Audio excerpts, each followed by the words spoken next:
Goeienaand en baie welkom by nog 'n episode van Praag TV. As jy nog nie op die kanaal ingeteken is nie, maak gerus so en moenie vergeet om op die klokkie ook te klik sodat u kennisgewings van toekomstige video's mag ontvang nie. Nou, vanaand se onderwerp is Rolf Meyer, die man sonder beginsels. Dis ek nie vir die verrassing nie, maar ek dink nie hy het veel beginsels nie, maar ek kon eintlik gesê die man sonder eienskappe. Maar dit is natuurlik die titel van 'n beroemde Oostenrykse roman deur die skrywer Robert Musil wat so in die vroeë 20ste eeu verskyn het.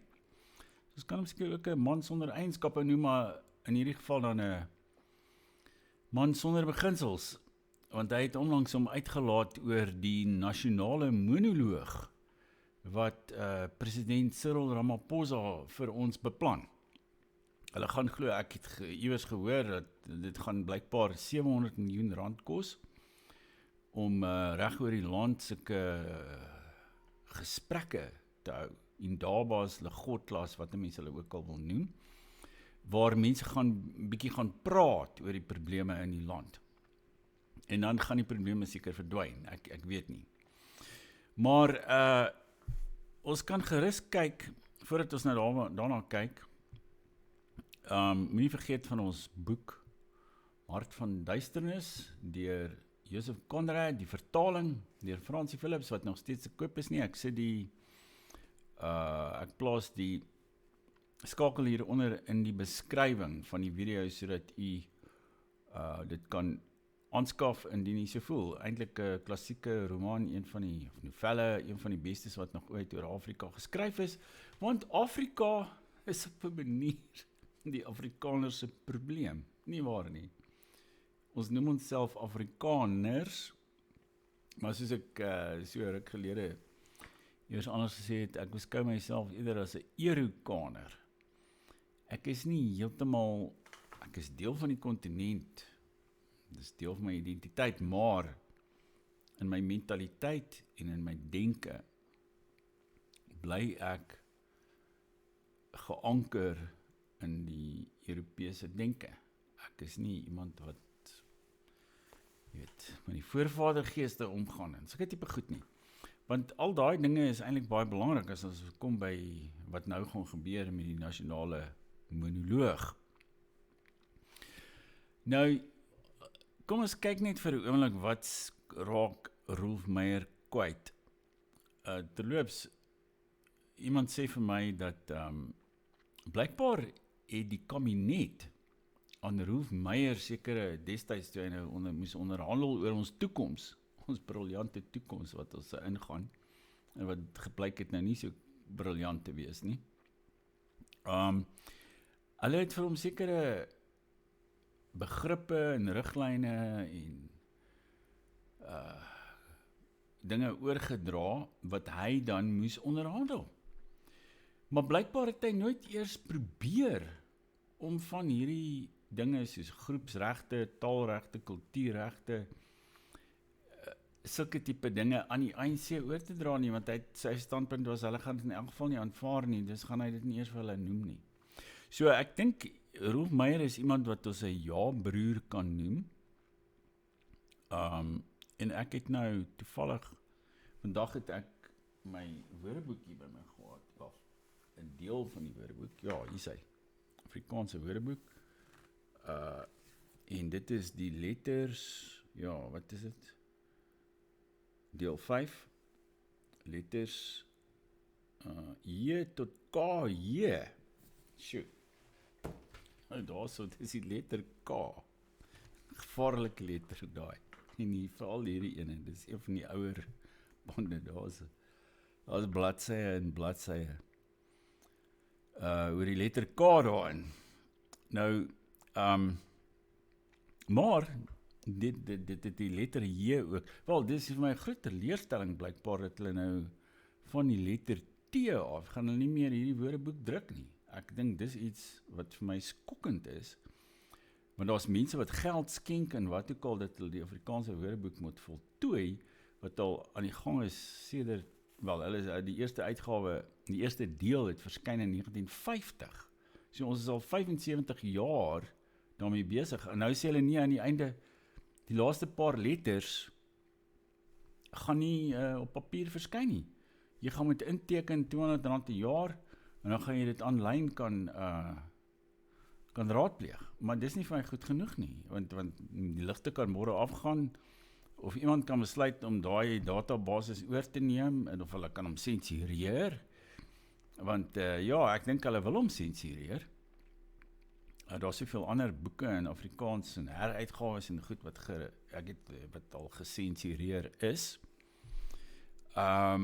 Dus ek vertrou nie eintlik die woord, ek wil 'n fisieke eksemplaar van hierdie woordeboek besit, sodat ek self weet wat daarin staan, en dat iemand anders dit nie vir my kan gaan verander aanlyn nie.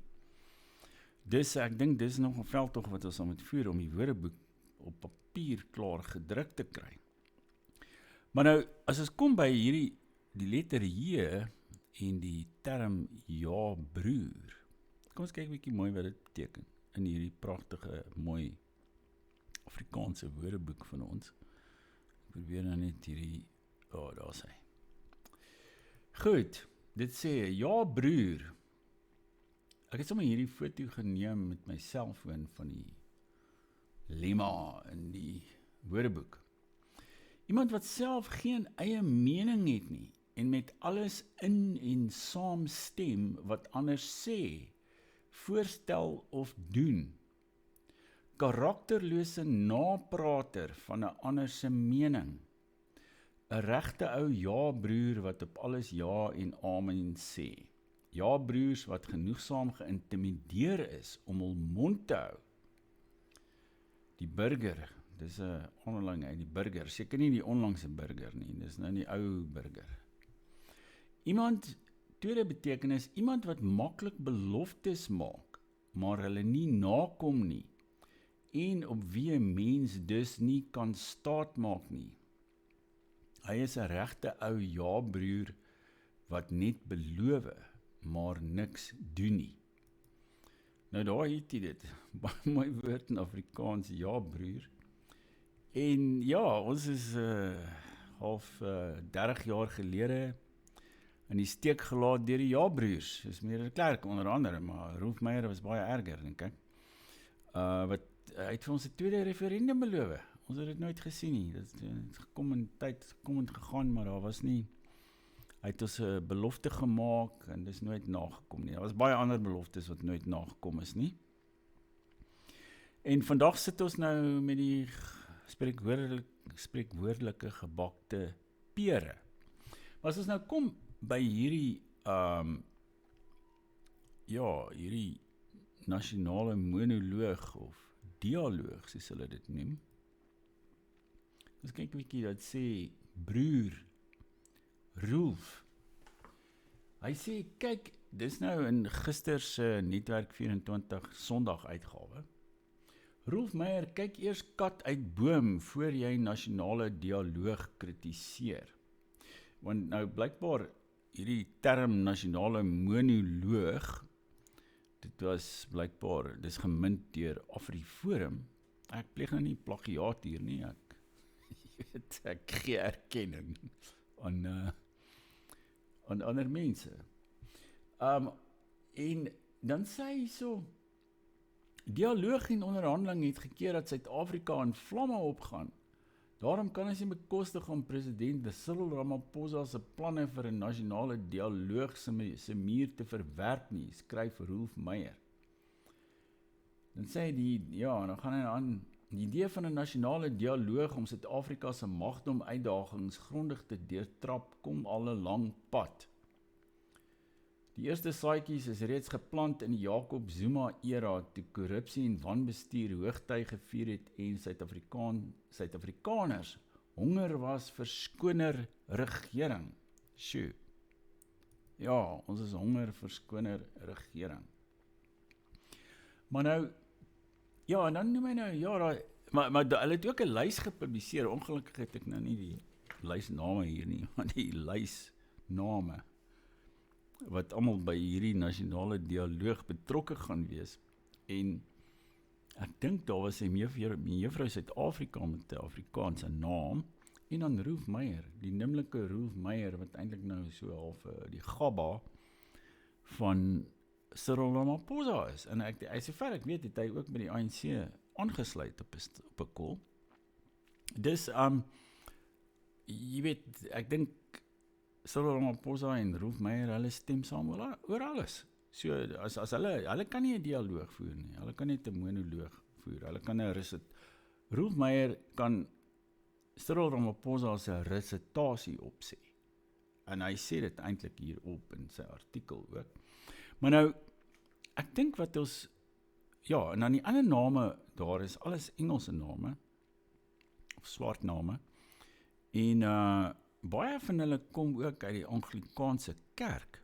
En ons weet die Anglikaanse kerk was destyds so 'n vertakking van die ANC. Trouwens, die Anglikaanse kerk het van, ek het dit miskien al hier genoem, hulle het geld gewas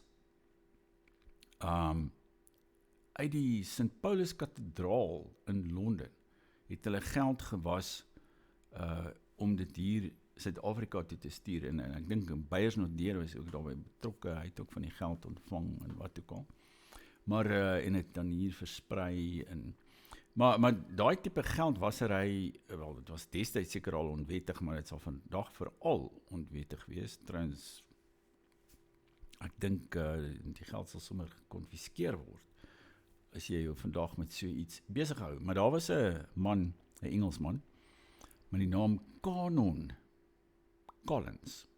Daar is so 'n titel in die Engelse kerk met die kanon.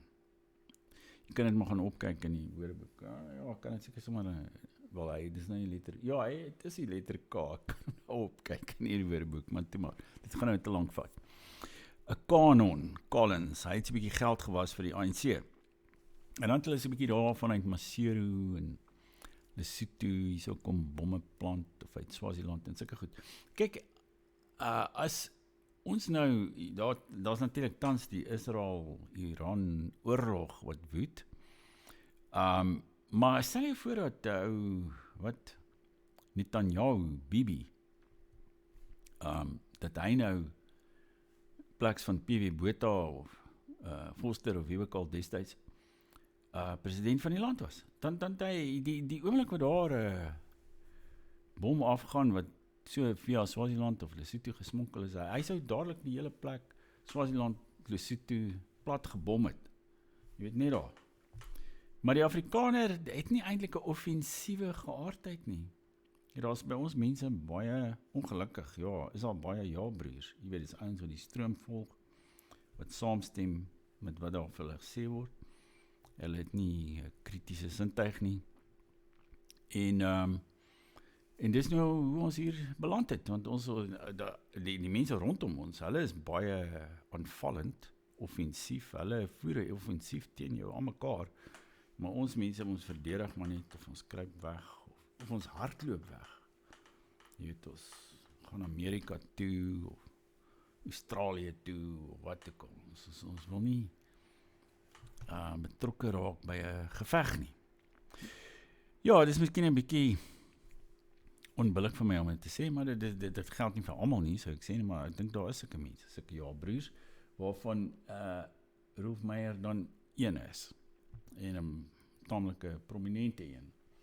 Ja, en dan gaan hy nou so voort, en hy sê, dialoog, en alles, maar, ja, en dan plaas hy nou, ja, daar moet nou nog, hy plaas hoop op die regering van nasionale eenheid, en daar moet nou dialoog binne die regering van nasionale eenheid plaasvind. Maar, as ons nou mooi gaan kyk, want ek het so, kyk, ek weet nie te veel van Afrika, of nie, wel, dis hoekom ek maar boeke lees, of so, vertaal, soos Hart van Duisternis. En daar was het 'n ander boek ook vertaal, Negrologie, baie interessante boek deur 'n Franse joernalis, wat ook beskikbaar is, vir mense wat dit dalk sal wil aanskaf. Maar, So hierso daar in die laat 90er jare, vroeg 2000s, ek kon nie verstaan wat in Suid-Afrika aan die gang is nie. En toe het ek begin om van hierdie ou etnografiese studies in die land, te lees. Jy weet daar's ook ou boeke van die 19de eeu, wanneer sendelinge geskryf is. Mense, dikwels slim mense, baie opmerksaam, wat dinge kon ontleed, en hulle die swart kultuur geken, voordat dit nou as dit ware bederf is, deur die westerse kultuur, voordat die bedenklike, of die slegte, die funeste Afrikaner invloed in die land nou so gemanifesteer het. Hulle het studie gemaak van hierdie hierdie gemeenskappe wat destyds in hierdie stamme wat destyds bestaan het. Daar's selfs hierdie boek. Daar's 'n boek wat hierso in die 17de eeu, daar in die 1680s, toe was daar 'n Nederlandse skip wat skipbreuk gelei het hierso aan die kus van die Transkeise kus. Ek dink die naam daarvan was die Stawenisse. Of miskien, die Stawenisse, en die Stawenisse het daar skipbreuk gelei. Wel, omtrent almal is uitgemoor, daar wat 40 mense oorleef, maar omtrent almal is uitgemoor, en dat een kind, hy was omtrent 15 of 16 of so iets, hy het oorleef, en hy het toe daar by 'n vriendelike Xhosa stam uitgekom, en hy het toe vir 'n jaar daar tussen hulle geleef, en hy het agterna 'n boek daaroor geskryf. En dit was seker een van die eerste geskrifte van daardie aard, waar 'n Europeër of dan 'n Westerling, in ieder geval hierdie Franse jongman, wat self 'n protestant was. Sy ouers het hom uit Frankryk gestuur, omdat hulle bang was die Katolieke maak hom dood. En hy het toe Nederland toe gegaan, en van daar af het hy op die skip beland, hier na Suid-Afrika toe. Want hy sou toe hier na toe kom, om weg te kom van die Katolieke wat hom by vervolg daar so in Frankryk. En toe het hy nou tussen die Xhosas beland, en hy het toe agterna, ek dink hy het teruggegaan Nederland toe, maar hy het toe 'n boek in Frans geskryf, en is ook in Duits vertaal, of ek weet nie wat nie. Maar hierdie boek van hom, dis Afrikaner eintlik. Trouwens, daar's 'n Engelse uitgawe daarvan ook, maar daar behoort eintlik 'n Afrikaanse uitgawe te wees. Dis dalk 'n boek wat ons kan vertaal, ek weet nie.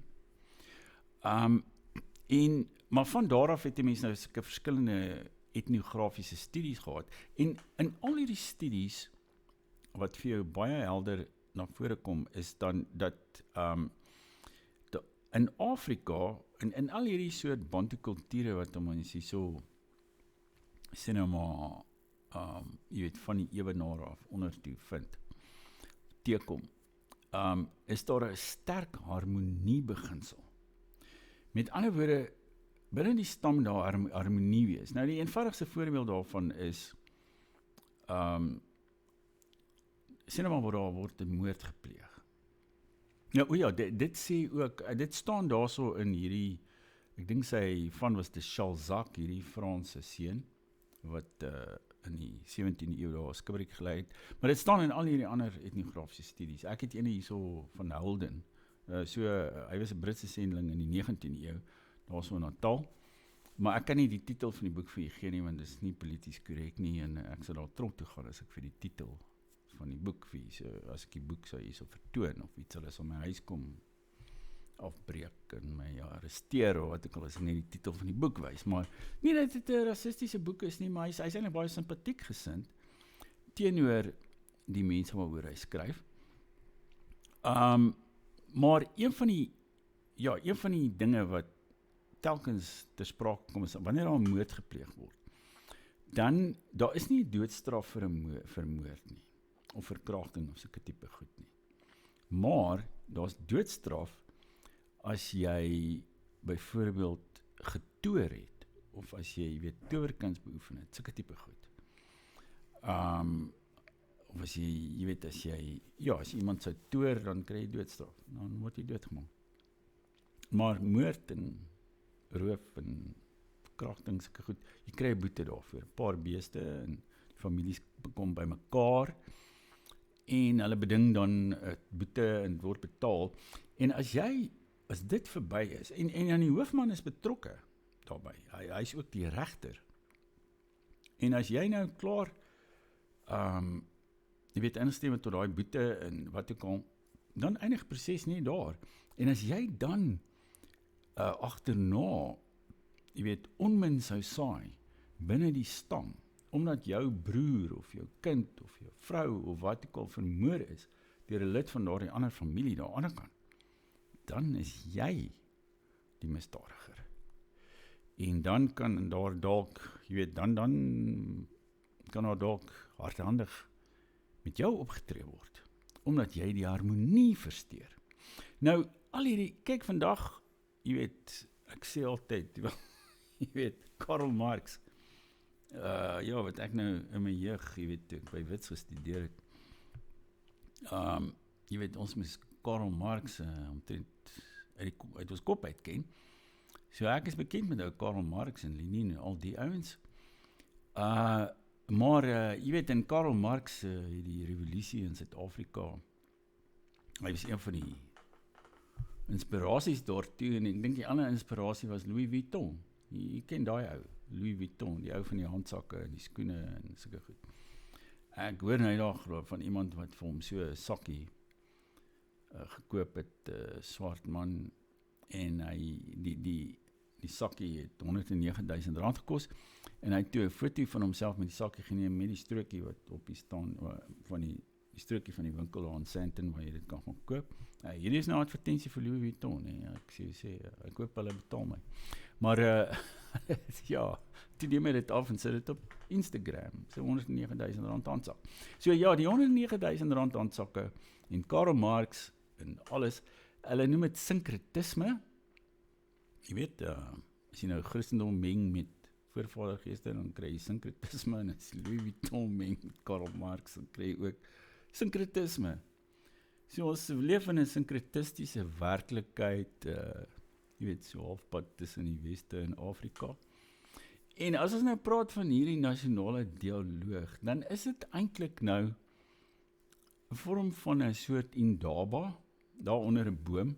Dit klink nou, ja, dit klink nou neerhalend of iets, of mense sal nou sê, dis rassisties, maar dit is eintlik nie.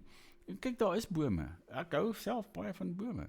My ouma daar op 'n plaas naam Rustenburg gebly. Jy weet, hier so in die noorde van die Transvaal, en in die weste selfs, oral waar dit warm word, het mense hulle huise onder bome gebou, want jy weet, dit is so warm in die somer daar, dat jy moet onder 'n koelteboom wees. Hierdie groot willevye-bome, hulle is gunsteling bome daarvoor.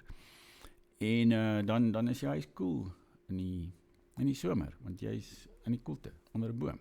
So bome, daar is niks fout met bome nie. Ons voorouers, ons Germaanse voorouers daar in Europa, hulle het bome aanbid. Ja, jy weet, die so 900 wat, wie was die ou wat, ek dink Sint Bonifatius of iemand, hy het die heilige boom van die Germane daar gaan afkap. En die mense het vir hom gesê, die weerlig gaan hom doodslaan as hy daai boom afkap. Maar toe het dit nie gebeur nie, en toe sê hy, nee, Christus is sterker as die boom. En van daar af is ons mense nou bekeer tot die Christendom. Ek het nou net 'n boek vertaal, 700 bladsye, wat afspeel in die middeleeue. Baie hard daaraan gewerk. Maar ja, so jy sal dit ook binnekort kan lees. Middeleeue is baie interessant, en mense is ook natuurlik brandstapel toe gestuur, en sulke tipe goed, as jy die verkeerde ding gesê het, verkeerde opvattings oor geloof gehad, en dan het hulle jou, met 'n soort van die begin van protestantisme, dan het hulle jou brandstapel toe gestuur, nou was sulke beels wat het mense vasgemaak het, en aan die brand gesteek het, en wat ook al. Maar ja, ons gaan, hopelik gaan ons nie aan die brand gesteek word nie, en by hierdie nasionale dialoog nie, as jy nou, maar ek dink nie ons moet daaraan deelneem nie. Ek dink nie, wel Afrikaners is in elk geval nie uitgenooi na die nasionale dialoog nie, maar die punt is, by hierdie, dit gaan daaroor om 'n konsensus en 'n harmonie te skep. Kyk, wat nie die probleme gaan oplos nie, maar die probleme maak nie eintlik saak nie. Dit gaan daaroor om hierdie soort oppervlakkige harmonie te skep waar almal saamstem.